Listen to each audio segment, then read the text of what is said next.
کیونکہ فلم کا جتنا کوٹا تھا وہ میں نے پورا کر دیا. کچھ باتیں نثر میں کہہ دی، کچھ باتیں نثر میں کہہ کے میں اپنی بات ختم کروں گا. قرآن پاک کی ایک بڑی مشہور و معروف آیہ پاک کی تلاوت کا شرف حاصل کیا. آج ہی قیامگاہ پہ چند لوگ آئے تھے، انہوں نے خصوصی طور پہ اس مضمون کی فرمائش کی. ایک تو ویسے ہی میں بیماری کی آزمائش میں تھا، اوپر سے فرمائش. بس اب آپ کا سہارا ہے، اگر آپ نے حوصلے سے سن لیا تو انشاءاللہ رات ڈھلتی رہے گی، نبی کی بات چلتی رہے گی. اے ایمان والو، ڈرو اللہ سے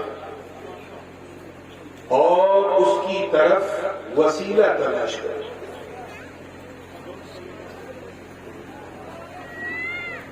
اگر آپ غور کریں تو اس ایک ہی آیت کے اندر دو الگ الگ مضمون ہیں، دو الگ الگ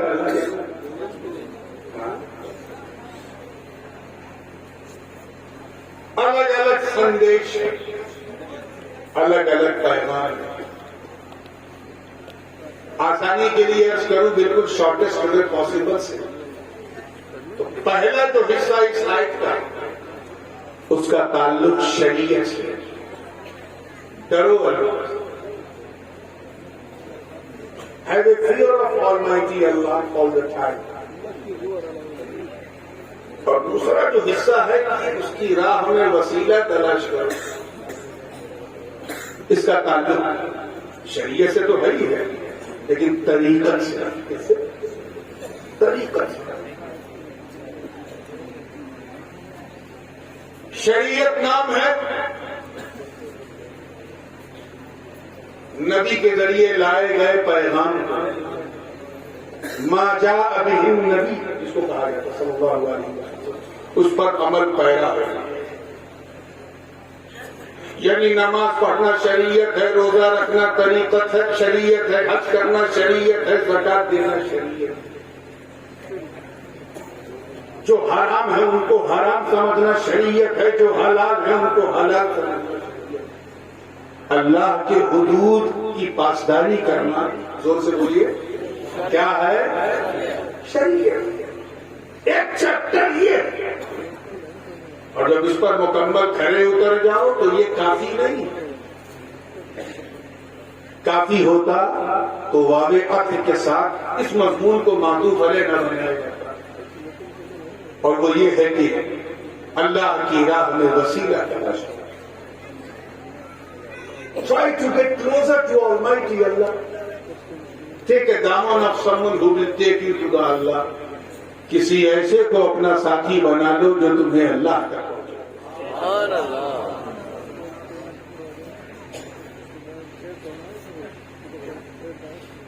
اور ظاہر ہے کہ مخاطب جو ہیں وہ کوئی اور نہیں، وہ ایمان والے ہیں. کون ہیں؟ یہ بات لوگوں سے اللہ نہیں فرما رہا، ایمان والوں سے فرما رہا. یعنی شریعت اور طریقت کا نفاذ صرف اور صرف ایمان والوں. مطلب وہ لوگ جو اللہ کی وحدانیت پر ایمان رکھتے ہیں، مصطفیٰ کی رسالت پر ایمان رکھتے ہیں، تمام نبیوں کی حقانیت پر ایمان رکھتے ہیں، تمام آسمانی کتابوں پر ایمان رکھتے ہیں، فرشتوں پر ایمان رکھتے ہیں، یوم الآخر پر ایمان رکھتے ہیں، حشر و نشر پر ایمان رکھتے ہیں، عذاب قبر پر ایمان رکھتے ہیں، جنت اور دوزخ کی صداقت پر ایمان رکھتے ہیں، قدر پر ایمان رکھتے ہیں. ان سے کہا جا رہا ہے کہ اے وہ لوگوں جو ایمان لا چکے، اب اللہ سے ڈرنا شروع کرو. یعنی تھیوری تو تم نے پکڑ لی ہے، اب پریکٹیکل کرو. اور اسٹوڈنٹس جانتے ہیں کہ کسی بھی سبجیکٹ میں کوالیفائی ہونے کے لیے جتنی تھیوری ضروری ہے اتنا ہی پریکٹیکل بھی ضروری ہے. ایک شخص تھیوری میں پاس ہو جائے، پریکٹیکل میں فیل ہو جائے تو کبھی سول سروس میں نہیں آئے گا. تھیوری اور پریکٹیکل ضروری.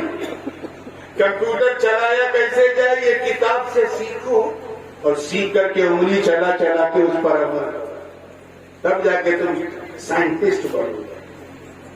یہی مرضی ہے مولا کہ پریکٹیکل تو کرنا ہی, صرف تھیوری سے کام نہیں چلے گا. اور پریکٹیکل نام ہے شریعت مصطفیٰ پر چلنے کا.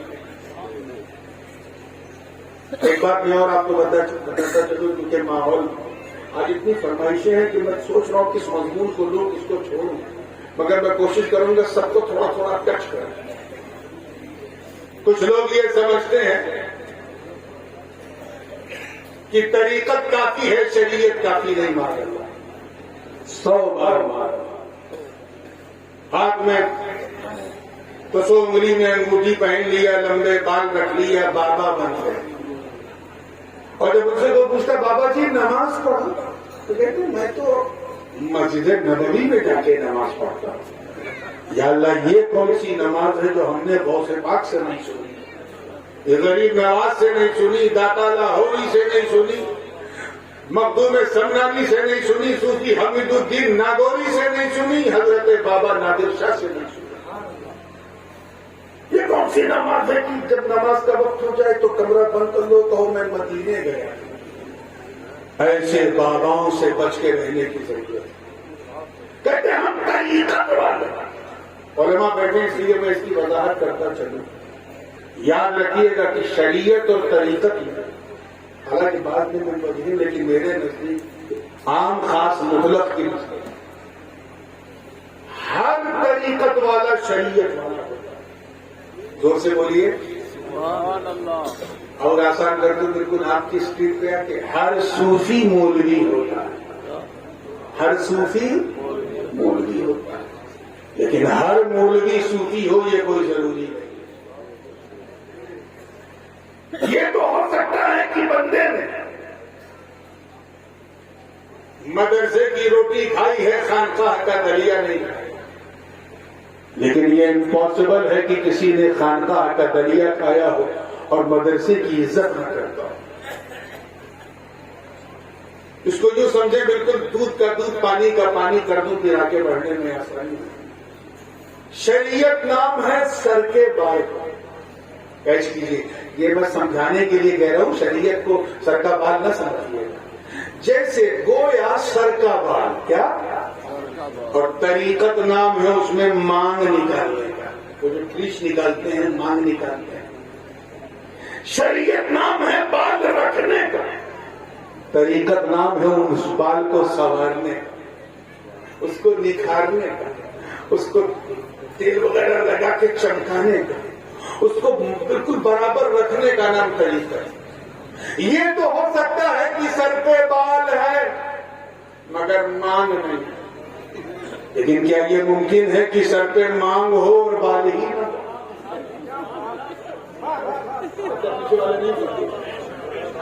یہ تو ممکن ہے کہ سر پہ بال ہے, کبھی جھاڑا نہیں, کبھی مانگ نکالا نہیں, مگر کیا یہ سمبھو ہے کہ کوئی مانگ نکالے اور بال ہی نہ؟ تو یہ تو ممکن ہے کہ بندہ مولوی کبھی کسی فقیر کی خدمت میں نہیں بیٹھا, لیکن یہ امپاسبل ہے کہ کوئی صوفی ہو, طریقت والا ہو, اللہ کا ولی ہو اور جاہل ہو. یہ امپاسبل. یاد رکھنا, ایک بات بہت کہی جاتی ہے اور دوسرے پرسپیکٹو میں کہی جاتی ہے کہ جاہل کبھی اللہ کا ولی نہیں ہوتا. کسی جاہل کے پیچھے مت جاؤ, جاہل اللہ کا ولی نہیں ہوتا. ادھوری بات کی جاتی ہے, پوری بات میں کرتا ہوں. بالکل بلا شبہ جاہل اللہ کا ولی بولیے نہیں ہوتا. لیکن اگر اللہ کا کرم کسی ان پڑھ کو, کسی جاہل کو, کسی اجانی کو اپنا دوست, اپنا ولی بنانا چاہے تو پھر اس جاہل کو جاہل رہنے نہیں دیتا. یہ اس کا کرم ہے کہ کب کسے کیا بنا. تو اب اگر کسی کو ولی سمجھو تو یہ بھی جان لو کہ یہ بندہ جاہل نہیں ہے, یہ فرش پر بیٹھ کے عرش کی صورت دیکھ رہا ہے. ایک گھر میں بیٹھ کر لوہے محفوظ پہ نظر رکھ رہا، تو یہ بالکل کلیئر ہو گیا کہ دو حصے، پہلے حصے کا تعلق شریعت سے، زور سے بولو نیند کس کو آ رہی ہے، ذرا ہاتھ اٹھاؤ تو 12-13 لوگوں کو نیند آ رہی ہے، تو سو جائیے آپ لوگ اپنے گھر میں اور دوسرے حصے کا نام طریقہ۔ اللہ تعالیٰ آپ کی اس محبت کو سلامت رکھے۔ آئیے بڑی تیزی سے آگے بڑھیں گے، یعنی اللہ سے ڈرو۔ مجھے بہت اچھی طرح یاد ہے، اسی ممبر اسی دربار میں بیٹھ کر میں نے پچھلے سال اور اس سے پہلے والے سال کووڈ سے پہلے ایک پوائنٹ پر بہت گفتگو کی ہے کہ اللہ سے ڈرنے کا مطلب یہ ہے کہ یہ خیال کرو کہ اللہ دیکھ رہا ہے۔ یاد آیا آپ لوگ؟ لاسٹ ایئر بھی میں نے کہا تھا نا، اللہ سے ڈرنے کا سب سے بہتر طریقہ یہ ہے کہ بس یہ خیال کرو کہ اللہ دیکھ رہا ہے۔ ڈرنے کا ایک مفہوم یہ بھی ہے کہ اگر اس کی رحمت سے امید رکھتے ہو تو اس کے عذاب سے ڈرو، اس کی پکڑ سے ڈرو، اس کی گرفت سے ڈرو، اس کے قہر و جبر سے ڈرو، اس کے فیصلے سے ڈرو، اس کے عدل سے ڈرو، اس کے انصاف سے ڈرو۔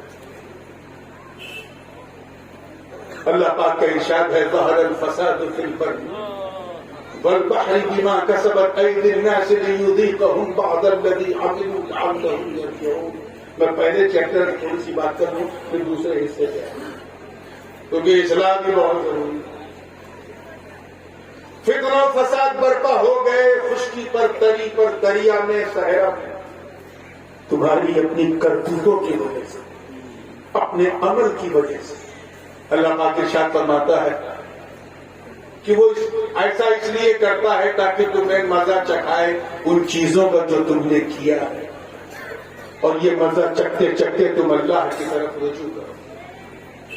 طرف سوچو یار، ہماری اپنی کرتوتیں، ہماری فیشن پرستی، مرد کا عورت سے اختلاط، یہی سارے فتنے اور فساد کی جڑ۔ اسلام نے پردے کا نظام نافذ کیا۔ میں اپنی ماں بہنوں سے کہتا ہوں کہ وہ پردے ہی میں اچھی رہتی، حیا ہی عورت کا کہنا ہے، اور یہ وہ کہنا ہے کہ اس کا کیا کہنا ہے۔ جب عورتیں سر کھول کر کے، چہرہ کھول کر کے نکلتی ہیں، شیطان انہیں تکتا ہے اور ان پر تھوکتا ہے۔ وَلَا تَبَرَّجْنَ تَبَرُّجَ الْجَاهِلِيَّةِ الْأُولَىٰ کی آیہ کریمہ حجت ہے کہ اپنے کردار و عمل کو اگر بنانا ہے تو باحیا پردے میں چلو۔ مگر آج ہم کیا دیکھ رہے ہیں؟ کلبوں میں، سوشل گیدرنگ میں، پارکوں میں، اور بہت سارے غیر مسلم کے ٹریپس میں پھنس کے آج سوشل میڈیا کے ذریعے ہماری بہنوں کا استحصال ہو رہا ہے۔ آج کسی شادی بیاہ میں جانا صرف اس لیے ہوتا ہے تاکہ مرد عورت کو دیکھے، عورت مرد کو دیکھے۔ پارکوں میں گھومنا اس لیے نہیں کہ پارک کی نزہت اور اس کی ہوا سے محسوس ہو، بلکہ اس لیے تاکہ اختلاط ہو مرد عورت۔ یہاں تک تو کوئی بھی برداشت کر سکتا ہے، مگر حضرت نادر شاہ رحمت اللہ علیہ کی روحانیت کو گواہ بنا کر،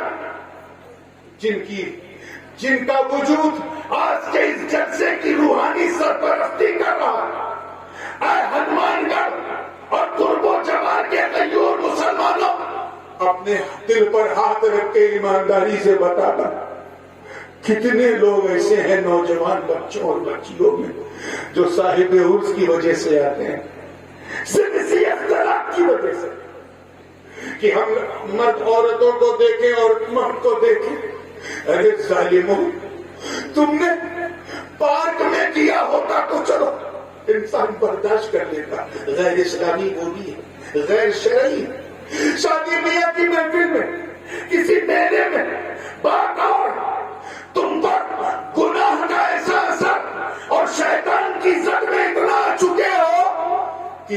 کے ولی کے درباروں کو بھی تم نے اس بے حیائی کا اڈا بنا رکھا. میں پچھلے 8-10 سال سے لگاتار دیکھ رہا ہوں, میں نے تو دن میں یہاں آنا چھوڑ دیا صرف آپ لوگوں کے اس غیر شرعی اختلاف کو دیکھ کر, غیر فطری اور غیر اسلامی عمل کو دیکھ کر. اس لیے اگر تم پر وباؤں کا پرکوپ آتا ہے تو تمہیں سوال کرنے کا کوئی حق نہیں. مصیبتیں آتی تو تمہیں شکایت کرنے کا کوئی ادھیکار نہیں. اگر تم پر زیادتی ہوتی یا تمہارے مول ادھیکاروں کا ہنن ہوتا ہے یا تمہیں 2 نمبر کا شہری اس دیش میں بنایا جاتا ہے یا تم پر کوئی ظالم سلطان اگر مسلط ہوتا تو you don't have a right to ask. تمہیں شکایت کرنے کا کوئی ادھیکار نہیں. اپنے گریبان میں جھانکو اور فیصلہ کرو کیا ہم اس امت کا حصہ ہیں جس امت کے شہ سواروں نے بدر و خیبر و خندق میں پرچم اسلام کو لہرا دیا؟ کیا ہم اس امت کا حصہ جس کے جابازوں نے انطاکیہ کی کلیساؤں میں گھس کے اذان دے دی؟ کیا ہم اس امت کا حصہ جنہوں نے رستم و سہراب کے سینے پہ چڑھ کے اسلام کا جھنڈا بلند کر دیا؟ کیا ہم اس امت کا حصہ ہیں جنہوں نے دشت و دشت دریا بھی نہ چھوڑے ہم نے بحر ظلمات میں دوڑا دیے دوڑے ہم نے؟ اس لیے سدھر جاؤ مسلمانوں. اپنے گناہوں کا گواہ شیطان کو تو بناتے ہو, اب اللہ والوں کو بھی بنانے لگے. تم پارک میں جا کے اپنے گناہ کا تم نے گواہ شیطان کو بنایا, تنہائی میں اپنے گناہ کا گواہ شیطان کو بنایا, صبر اور حذر میں اپنے گناہ کا اپنے پاپوں کا گواہ اور ساتھی تم نے شیطان کو بنایا. یہاں آ کر اگر تم حضرت نادر شاہ جیلانی کی روحانیت کو گواہ بناؤ گے ذرا سوچو تمہارا حال کیا ہوگا. اس لیے سدھر جاؤ. حضرت خواجہ حسن بصری کے ایک مرید آپ سے پوچھا کہ حضور یہ حجاج بن یوسف جیسا ظالم ہمارے سر پہ بیٹھا ہے جس کے ہاتھ صحابہ اور تابعین کے خون سے رنگے ہیں, حضرت یہ اللہ اسے ہٹا کیوں نہیں دیتا؟ اتنا ظالم گرو, اتنا بڑا بدماش, قاتل, مرڈرر یہ سلطان بنا ہوا ہے, ہم پہ حکومت کر رہا ہے. تو خواجہ حسن بصری نے سر اٹھا کے فرمایا ما جاء الحجاج الا بذنوبنا, کہ حجاج بن یوسف صرف ہمارے گناہوں کی وجہ سے آیا. کس وجہ سے آیا ہے؟ پیچھے والے بولو کس وجہ سے؟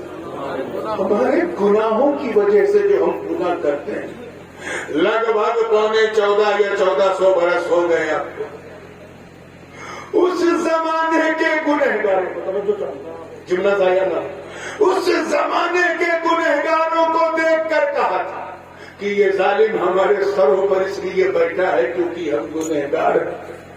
ہنومان گڑھ والوں آج کے گنہگاروں کو دیکھتے تو کیا کہتے ہیں؟ شراب کے نشے میں چور نوجوانوں کو دیکھتے تو کیا کہتے ہیں؟ بے حیائی بد کرداری میں ملوث اس موجودہ نسل کو دیکھتے تو کیا کہتے ہیں؟ ہماری بے پردہ ماں بہنوں کو دیکھتے تو کیا کہتے ہیں؟ اللہ کے ولیوں کے دربار کو لڑکا لڑکی کے ملن کی جگہ بنتا ہوا دیکھتے تو کیا کہتے ہیں؟ ہماری نمازوں کو چھوڑنے کو دیکھتے تو کیا کہتے ہیں؟ روزانہ رکھنے کو دیکھتے تو کیا کہتے ہیں؟ ارے جب 1400 برس پہلے کے گنہگاروں کو دیکھ کر آپ نے کہا کہ ہمارے گناہوں کی وجہ سے یہ ظالم آیا, تو اگر آج کوئی ظالم سلطان ہمارے سروں پہ مسلط ہے, اگر کوئی ہمارے حقوق کو پامال کر رہا, ہمارے سدھانتوں کے ساتھ کھلواڑ کر رہا, ہمارے مول ادھیکاروں کا ہنن کر رہا, ہمیں سازشوں کا شکار بنا رہا, تو نوجوانوں ہمیں سوال اور پرشن کرنے کا کوئی ادھیکار نہیں ہے. اب اگر اسے کرسی سے اتارنا تو تجھے تلوار نہیں, نیزہ نہیں, بھالا نہیں, بندوق نہیں, ارے تلوار نہیں, اپنے کردار سے اسے اتارو. ایسے بندے بن جاؤ کہ تمہیں دیکھ کر لوگ یہ کہیں کہ جب بندہ ایسا ہے تو مولا اللہ سبحان اللہ. نعرہ تکبیر, نعرہ رسالہ, قادری تاج العلماء. جب امتی ایسا ہے تو اس کا سونا نبی کیسا ہوگا؟ جب مرید ایسا ہے تو اس کا پیر کیسا ہوگا؟ اور اگر نہ کیا تو یاد رکھنا تمہاری داستان بھی نہ ہوگی. داستان اپنے کردار و عمل کو بناؤ، پکے مسلمان بن جاؤ، اللہ سے ڈرنا شروع، یعنی نماز پڑھو، روزہ رکھو، حج کرو، پیسہ ہے تو زکات دو، غریبوں کی مدد کرو، مدرسہ خانقاہ بناؤ، علماء کی خدمت کرو، سیدوں سے محبت کرو، کسی سے بغض کینہ حسد نہ رکھو. اچھے پکے سچے مسلمان بن جاؤ گے تو صرف سچے معاشرے کا نہیں بلکہ ایک اچھے دیش کا نرمان ہوگا. ابھی میں میگزین پڑھ رہا تھا آن لائن، میں بنگلور 5-6 دن پہلے کی بات ہے. اس میں کاتیگر ایک عرب کے بڑے مشہور کاتب ہیں شیخ صالح، دبئی میں ہوتے ہیں، سنی. انہوں نے لکھا کہ آج سے 100-150 سال پہلے، زیادہ دور نہیں، صرف 1924 سے پہلے، ٹھیک 100 سال پہلے، یعنی خلافت عثمانیہ کے ختم ہونے سے پہلے تک ہمارا عالم یہ تھا کہ ہمیں سچا کہا جاتا. کیا کہا جاتا؟ اگر کوئی ہمارا غیر مسلم بھائی شراب چھوڑ دے پینے سے تو اس سے لوگ کہتے تھے کیا بات ہے بھائی، تو نے شراب چھوڑ دیا، مسلمان ہو گیا ہے کیا؟ زیادہ دور نہیں، صرف 100 سال. اگر کوئی بہت ستیہوادی ہو جاتا تھا، مسلمان نہیں ہے لیکن سچا، تو لوگ اس کو شک کی نظر سے دیکھتے تھے کہ یار یہ ہر وقت سچ بولتا ہے، کہیں مسلمان تو نہیں ہو گیا. اگر کسی محفل میں عورتیں آ جائیں اور کوئی نوجوان جو مسلمان نہیں اپنی نظروں کو جھکا لے شرم سے، تو اس کے ساتھی کہتے ہیں کیا بات ہے بھائی، نظر جھکا لی، مسلمان ہو گیا.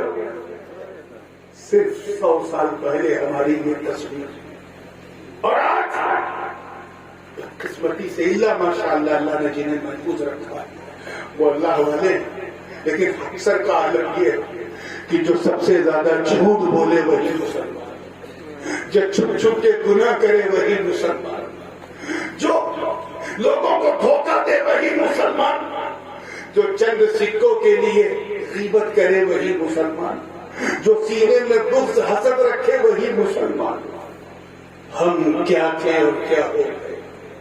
اس لیے اس عرس کو اگر اتہاسک بنانا تو آج اللہ والے کے دربار میں یہ ایک عزم مسلسل اور ایک ارادہ محکم کر کے اٹھو، ایک شپت لے کے کہ بابا آج سے ہم پکے مسلمان بن کے جیئیں گے، اور ایسا جیئیں گے کہ جب ہمیں کوئی چلتا پھرتا دیکھے تو یہ نہ کہے کہ مسلمان جا رہا ہے، بلکہ یہ کہے کہ چلتا پھرتا اسلام جا رہا ہے. اور جب یہ سب ہو جائے تب اللہ کی راہ میں وسیلہ تلاش کریں. ہاں یہ بہت ضروری سے اب ہے. اور معطوف علیہ میں مغایرت ہوتی. اگر میں کہوں جاء زید و عمرو، میرے پاس زید، جانی زید و عمرو، میرے پاس زید اور عمرو آئے، تو اس کا مطلب کیا ہے کہ جو زید ہے وہ عمرو نہیں، جو عمرو ہے وہ زید نہیں. میرے پاس حضرت یہ جناب کالو نیتا صاحب آئے اور ان کے ساتھ قاری صاحب. اگر میں کہوں تو آپ سمجھ جائیں گے کہ جو نیتا جی ہیں وہ قاری صاحب نہیں ہے، جو قاری صاحب ہے وہ نیتا جی نہیں. یہ فرق کس نے پیدا کیا؟ اور نے. کس نے؟ اور یہی اور قابل غور، یہی اور قابل غور، کیونکہ مغایرہ پیدا کرتا ہے. اللہ پاک نے فرمایا اللہ سے ڈرو اور اس کی راہ میں وسیلہ تلاش کرو. مطلب ایک چیپٹر یہ ہے کہ اللہ سے ڈرو، اور اس چیپٹر پر اگر اسے سونا بن گیا ہے، کندن لگانا ہے اس سونے پر، اسے چمکانا ہے تو اس کی راہ میں وسیلہ تلاش کرو. وسیلہ بڑی عظیم نعمت ہے. اس گوڑھی رات میں کیا توسل بالعمل، توسل بالقول، توسل حسی، توسل معنوی، توسل روحی، یہ دلی حیدرآباد ہوتا تو میں بیان کرتا. میں بہت سمپل سی بات کر رہا ہوں. ابھی میں اسٹیج پہ چڑھا ہوں. آپ نے دیکھا ہوگا کہ میں کود کے نہیں چڑھا, سیڑھیوں سے چڑھا. کیسے چڑھا؟ یہ سیڑھی وسیلہ بنا. کیا بنا؟ نیچے سے اوپر آنے کے لیے وسیلہ بہت ضروری ہے. خیر یہ تو زیادہ اونچا نہیں تھا, تو 4-5 زینے نے ہمیں یہاں پہنچا. اگر ہمیں 2-3 مالا بلڈنگ میں چڑھنا ہے تو لمبی سیڑھیوں کا وسیلہ ہے کہ نہیں بولو, اور اوپر جانا پڑے. 10 مالے کی بات ہے, کس چیز کا وسیلہ؟ اور یہ لفٹ کا وسیلہ, ایلیویٹر کا وسیلہ. ٹھیک ہے, اگر 70-80 مالے والی بلڈنگ پہ جانا ہے مکہ ٹاور پہ, تو یہ آرڈینری لفٹ بھی نہیں چلے گی. اس سپر سونک لفٹ جو 1 منٹ میں 50 مالا طے کرتا ہے, کانون بجنے لگتا ہے, اس کا وسیلہ. ٹھیک کہہ رہا ہوں؟ آپ بولیے, کیونکہ یہ سبجیکٹ مدرسے میں نہیں پڑھا جاتا, اس میں ہم لوگوں سے زیادہ آپ کی جانکاری ہے. بلڈنگ کے اوپر اگر آپ کو 15,000 فٹ اوپر جانا ہے, 30,000 فٹ اوپر, اب لفٹ سے بھی کام نہیں چلے گا. اب ہیلی کاپٹر کا وسیلہ, ہیلی کاپٹر کا وسیلہ. اچھا, اور اوپر جانا ہے 25,000 فٹ اوپر, تو پھر فلائٹ کا وسیلہ, کم سے کم ATR 74 کا وسیلہ, یہ 77 کا وسیلہ. 35,000 سے اوپر جانا, اب 737 بوئنگ یا کم سے کم 320 ایئر بس کا وسیلہ, جس کو ہم انڈیگو کی شکل میں دیتے ہیں, اس سے ہم اوپر تک جا سکتے ہیں. اور اوپر جانا پڑے تو وہاں ہوگا. آپ لوگوں نے پیپر وغیرہ پڑھتے ہیں کہ نہیں؟ یہ مدرسے کا چیپٹر نہیں. اور اوپر جانا ہے 40-45,000 فٹ اوپر, تب 380 ایئر بس ڈبل ڈیکر چکو جیٹ کی ضرورت پڑے. اور اوپر جانا پڑے تو پھر یہ جہاز بیکار ہو جائے گا. پھر تو قمر صناعی, سیٹلائٹ, ہندی میں اسے اپگرہ کہتے ہیں, اس کا وسیلہ, جو منگل اور مریخ پہ کمندے باندھے گا. راکٹ کا وسیلہ, کس کا وسیلہ؟ اور اوپر جانا ہے تو سیٹلائٹ کا وسیلہ. کلیئر ہے؟ اور اوپر جانا پڑے تو پھر کسی وسیلے کی ضرورت نہیں, انتظار کرو چلے جاؤ. مسکرا دو یار, اس پہ کوئی چیز نہیں. اچھا, ہنستے ہنستے تو سمجھ میں آیا, خالی آپ دیکھ رہے ہیں, کچھ سمجھ میں آیا؟ کیا سمجھ میں آیا؟ کہ جتنا اوپر جانا اتنا شکتیشالی وسیلہ چاہیے, اتنا پاورفل وسیلہ چاہیے, اتنا طاقتور وسیلہ چاہیے. بلا تشبیہ, اگر تم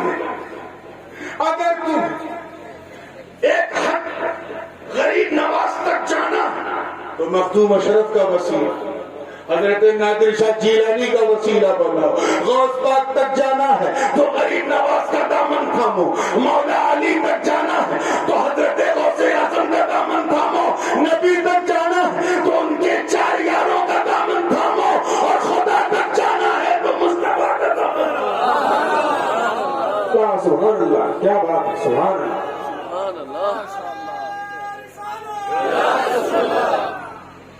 مل نہیں سکتا خدا ان کا وسیلہ چھوڑ کر. غیر ممکن ہے کہ چڑھیے چھت پہ زینہ چھوڑ کر. ایک اسٹیج پہ بغیر زینے کے ہم نہیں آ سکتے, اور اللہ تک بغیر مدینے. اپنی کھوپڑی کی اصلاح کرو. یہ عالم امر نہیں ہے جہاں ہم ہیں, یہ عالم سبب. یہاں اللہ تعالیٰ نے ہر چیز کے لیے اسباب بنائے ہوئے. بلا شبہ فاعل حقیقی وہی ہے, لیکن اس نے کارن بنایا, سبب سے مسبب کیا.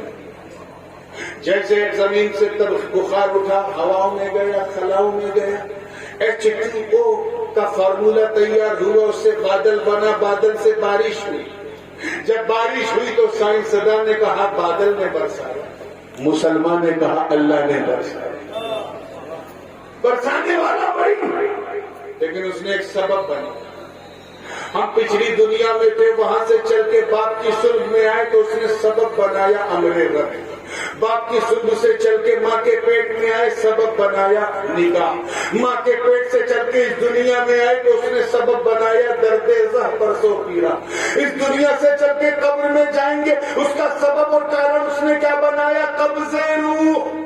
قبر سے حشر میں جائیں گے، اس کا سبب ہوگا سورہ اسرافیل. اور حشر سے انشاءاللہ دامن نادری تھام کر جنت میں جائیں گے، اس کا سبب ہوگا شفاعت. سبحان اللہ. نعرہ تکبیر، نعرہ رسالت، عرس نادری. سبحان اللہ. سبحان یہ توسل جنہوں نے مجھے فرمائش کی ان کو بتا دوں بڑی معذرت سے، یہ بہت واسط عنوان ہے. توسل کیا ہے، توسل حسی کیا ہے، توسل بالقول کیا ہے، توسل بالعمل کیا ہے، توسل بالفعل کیا ہے، وغیرہ وغیرہ. وہ سب صرف اتنا بتاتا چلا کہ مفسرین کی ایک بہت بڑی جماعت نے کہا، اور اس پر ہمارا بھی ایمان ہے، یقین ہے کہ توسل نام ہے اعمال صالحہ.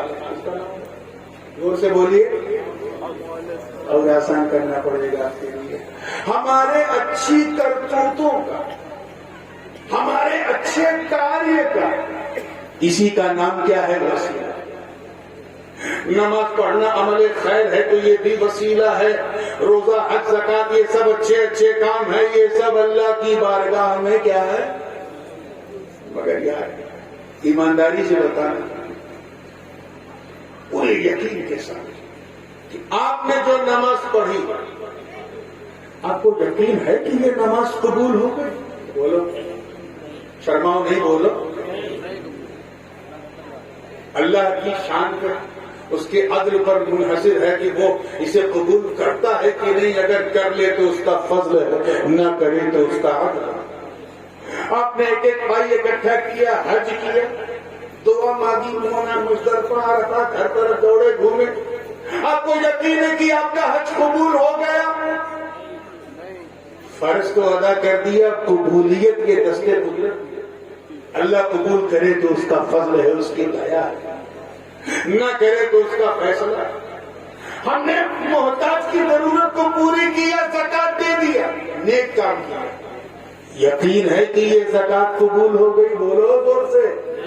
ارے جیسے 11 بجے بول رہے تھے یار. ہاں صبح جاگنا ہے نا، ذرا بھی جاگ. یقین ہے؟ یہاں کا اجالا نہ دیکھو، یہاں نور ہے وہ دیکھو. میں یہ لائٹ جلوائیے کدھر ہے؟ یہ لائٹ سے ہائٹ کرنا جلوا کی. ہاں لائٹ کرو تاکہ نائٹ اچھی گزرے اور اس سے میری فائٹ بھی اچھی گزرے. توجہ ہے آپ لوگوں کی؟ پورے حوصلے کے ساتھ انشاءاللہ. یقین نہیں کہ اللہ نے قبول کیا. ایسے ہی موقع صبح اٹھے، سحری کیا، اس کے بعد نیت کیا، فجر پڑھا، تلاوت کیا، دن بھر اللہ کی رضا اور اس کی خوشنودی کے لیے، دن بھر کھانے پینے اور ہر چیز سے بچے رہے جس سے روزہ مکروہ بھی ہوتا ہے، اس سے بھی بچے رہے. روزہ کھولا، ایک دن کا روزہ رکھا، اچھا کام کیا. یقین ہے کہ اللہ نے قبول کیا؟ زور سے بولو. نہیں، ہمارا کام ہے صرف کرنا. قبول کرنا یہ اللہ کی شان ہے.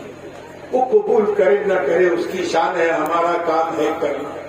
ہم نے اپنا کام کر لیا، اب اللہ کی شان وہ اپنے کرم کے مطابق قبول کرتا ہے کہ نہیں. تو اگر میں کہوں آسانی کے لیے تو اس میں شنکا ہے، شک ہے. اللہ قبول کرتا ہے کہ نہیں؟ عبادت تو اچھی ہے مگر اس کی قبولیت مشکوک ہے. کیا ہے؟ اس میں شک. اب مجھے بتا، اللہ کے نبی صلی اللہ علیہ وسلم مشکوک ہے یا مقبول؟ اللہ کی بارگاہ میں مقبول. بولو زور سے، ذرا زور سے بولو. مقبول. ان کی ادائیں مقبول، ان کی شان محبوبیت مقبول، ان کی عبدیت مقبول، ان کی رسالت مقبول، ان کی نبوت مقبول، ان کی شان مقبول، ان کی ذات مقبول. ایسے ہی اللہ کے نبی کے جو 4 یار ہیں وہ بھی مقبول